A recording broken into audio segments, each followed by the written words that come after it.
Assalamualaikum warahmatullahi wabarakatuh. Salam sejahtera, Om Swastiastu, Namo Buddhaya, salam kebajikan.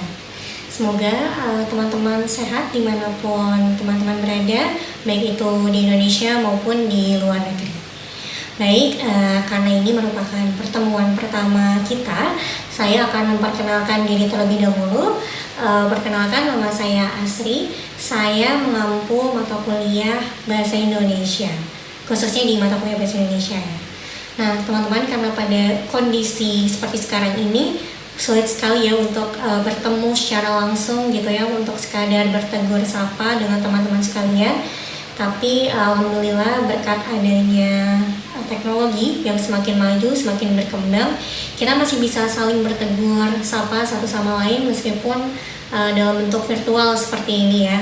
Tidak apa-apa, masih dinamakan silaturahmi, karena dalam bentuk seperti ini pun kita masih bisa memperoleh ilmu-ilmu yang bermanfaat dari sumber-sumber yang tentunya bermanfaat juga. Semoga teman-teman bisa ya memilah-milah informasi-informasi mana saja yang kiranya bisa teman-teman manfaatkan untuk proses pembelajaran teman-teman sendiri nantinya.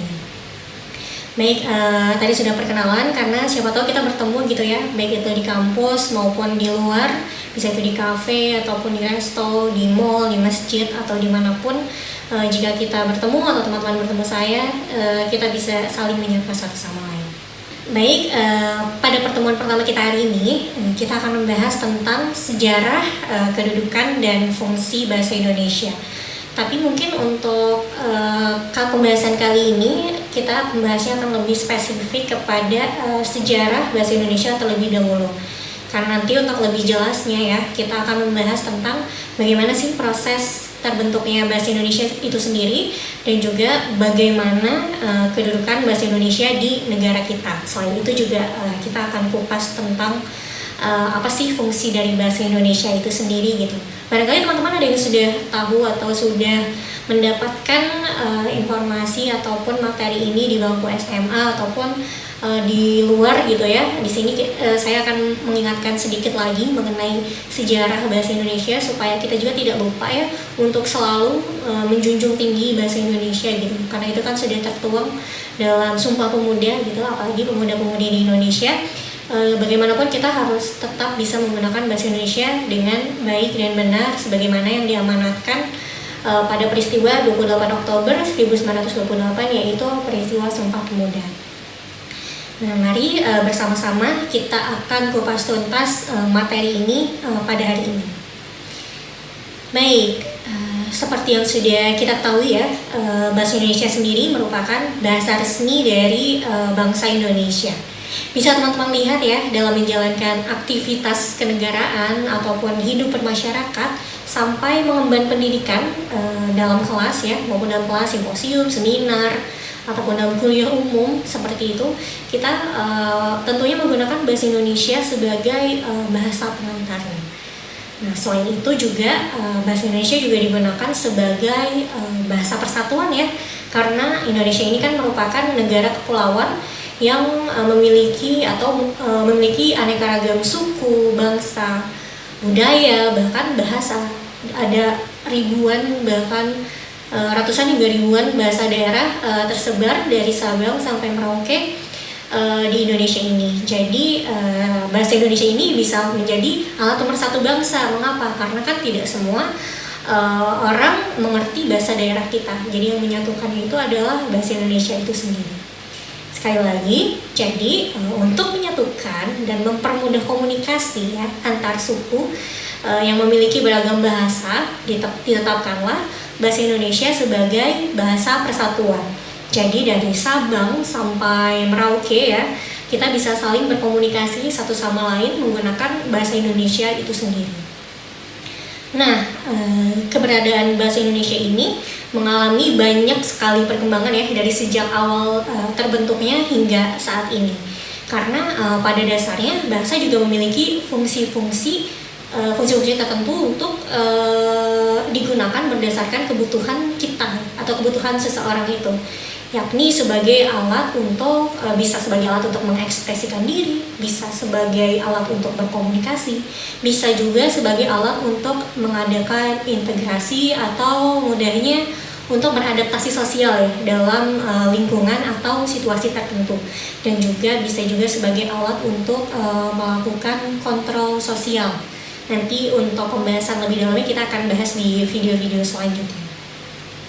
Nah, untuk bisa berkembang menjadi suatu kebutuhan ya, suatu bahasa itu tentunya memiliki sejarah yang sekali lagi tentunya berperan cukup krusial ya dalam perkembangannya, karena sampai bahasa Indonesia ini menjadi bahasa pemersatu bangsa. Nah, mungkin teman-teman juga penasaran ya, kira-kira bagaimana sih proses terbentuknya bahasa Indonesia itu sendiri gitu, atau bagaimana sih lahirnya bahasa Indonesia, mengapa sih kita bisa tiba-tiba menggunakan bahasa Indonesia dan semua orang tahu gitu harus menggunakan bahasa tersebut dan semua orang mengerti akan bahasa tersebut. Nah, itu tuh ada sejarahnya mengapa bahasa Indonesia itu bisa terbentuk dengan atau lahir dan diketahui oleh semua orang mulai dari Sabang sampai Merauke. Nah, itu tuh ada sejarahnya. Nah, bagaimana sejarahnya itu sendiri? Mari kita simak pembahasannya. Jadi, sederhananya bahasa Indonesia itu berasal atau berakar dari bahasa Melayu. Nah, kemudian bahasa Melayu itu, maksud saya bahasa Indonesia itu tumbuh berkembang ya dari bahasa Melayu, sehingga tentunya kan kita tidak sepenuhnya menggunakan bahasa Melayu, ada serapan-serapan dari bahasa lain sehingga bahasa Indonesia tersebut mengalami bentuk yang baru dari bahasa Melayu itu. Nah, mengapa sih kok dari bahasa Melayu gitu kan, pasti teman-teman juga bertanya-tanya. Karena kalau misalnya teman-teman mendengar bahasa Melayu itu sendiri kan berbeda ya dengan bahasa Indonesia yang kita gunakan sekarang.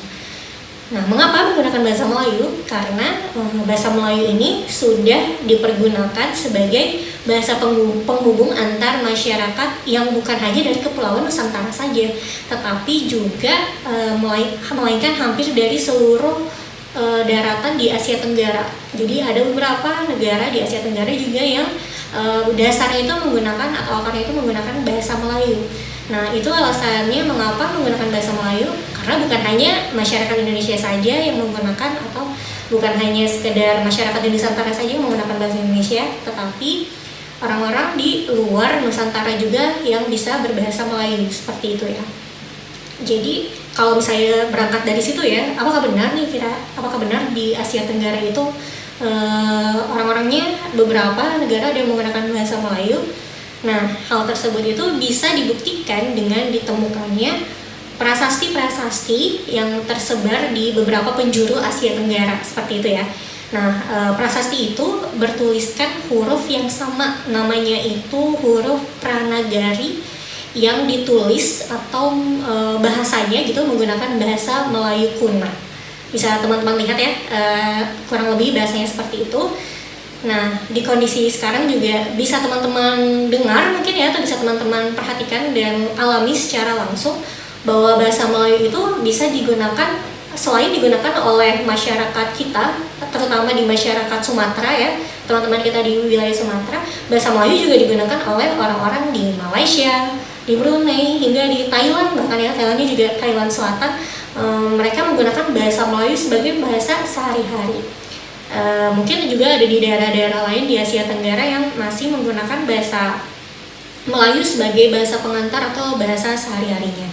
Nah, jadi itu merupakan sejarah singkatnya ya mengenai akar dari bahasa Indonesia, yaitu bahasa Melayu itu sendiri. Kemudian kita masuk pada fase berikutnya ya, yaitu bahasa Melayu juga dipakai sebagai bahasa penghubung antar suku di Nusantara dan juga digunakan sebagai bahasa perdagangan, baik perdagangan antar suku di Nusantara maupun perdagangan antar suku di luar Nusantaranya, seperti itu ya. Tadi juga saya sudah singgung sedikit mengenai ini. Nah, dengan adanya perdagangan seperti bisnis ya, kalau misalnya bisnis itu kan biasanya lebih mudah jika kita menggunakan bahasa yang orang tersebut mengerti maksud dan tujuannya seperti apa, atau lawan bicara itu memahami apa yang dibicarakan. Dengan perdagangan itu bahasa itu bisa lebih cepat penyebarannya, karena dalam bisnis kan mau tidak mau ya kita perlu menguasai bahasa tersebut karena bisnis, seperti itu ya. Nah, itu merupakan fase mengapa bahasa Indonesia itu berakar dari bahasa Melayu.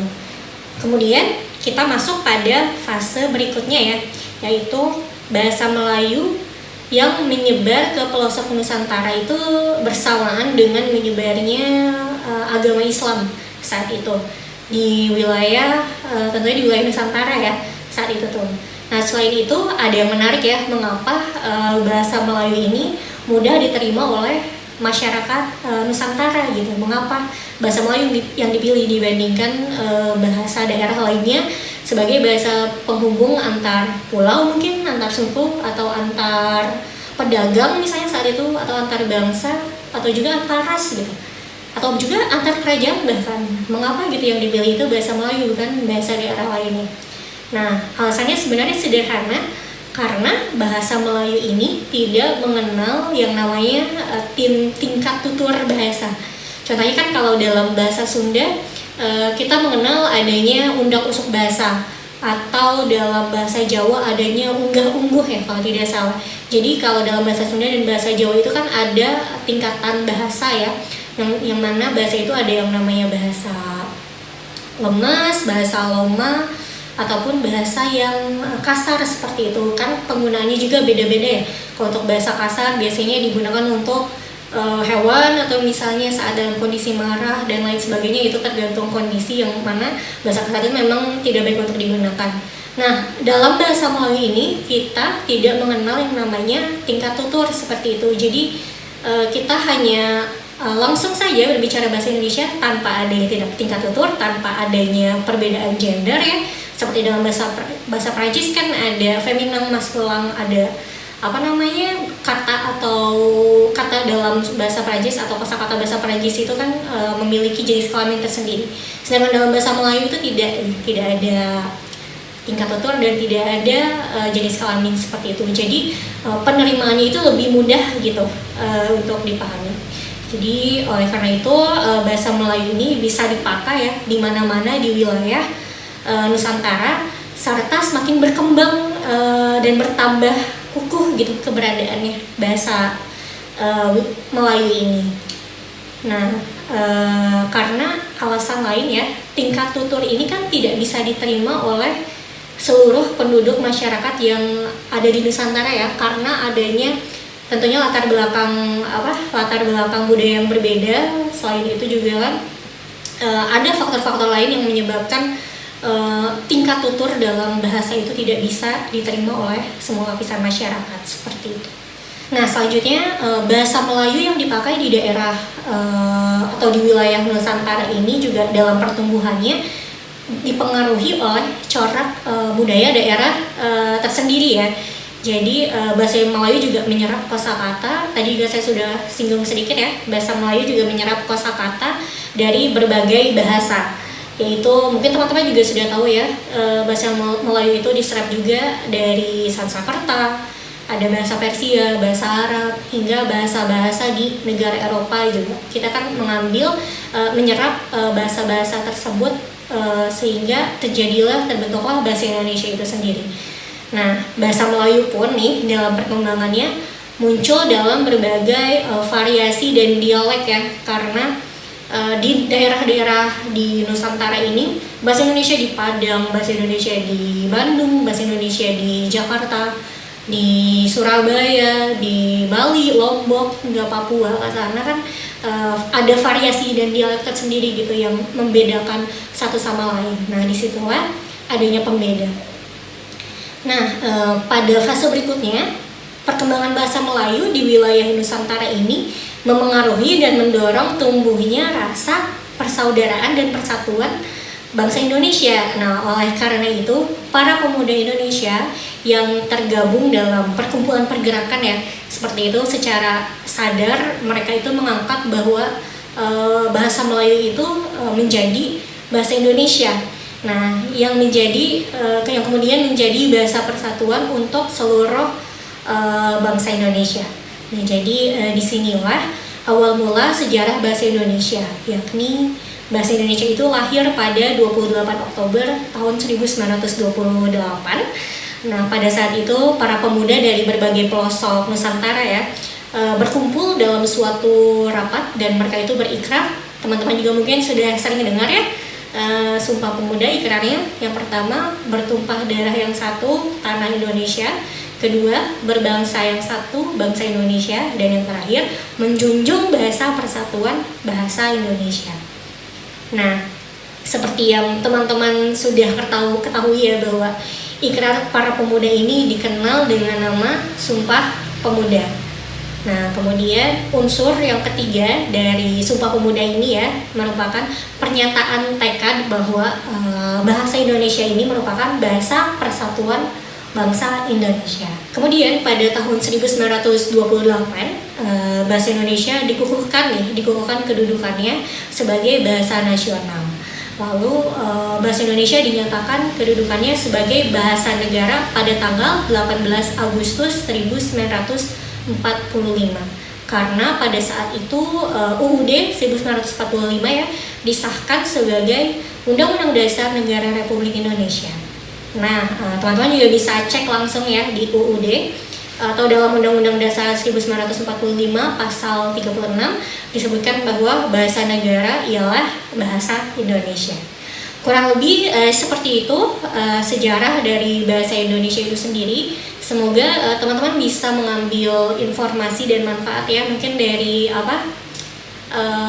penjabaran saya hari ini. Juga semoga penjabaran kita atau diskusi kita hari ini bisa bermanfaat bagi teman-teman untuk menambah wawasan, bisa wawasan kebangsaannya, mungkin wawasan tentang mengapa sih kok kita menggunakan bahasa Indonesia gitu. Nah, sekarang teman-teman kan sudah tahu bagaimana sejarah dan proses pembentukan bahasa Indonesia sendiri. Sebenarnya kalau untuk lebih detailnya ya, itu sangat panjang sekali sejarah dan proses pembentukannya. Hanya saja di sini saya menyederhanakan supaya bisa lebih diterima oleh teman-teman sekalian. Seperti itu untuk video pertemuan pertama kita hari ini. Semoga ini bisa menjadikan sumber referensi juga bagi teman-teman. Dan kalau ada yang ingin didiskusikan atau ditanyakan mengenai sejarah bahasa Indonesia sendiri, bisa teman-teman tulis di kolom komentar ataupun di forum diskusi yang ada di e-kuliah. Seperti itu.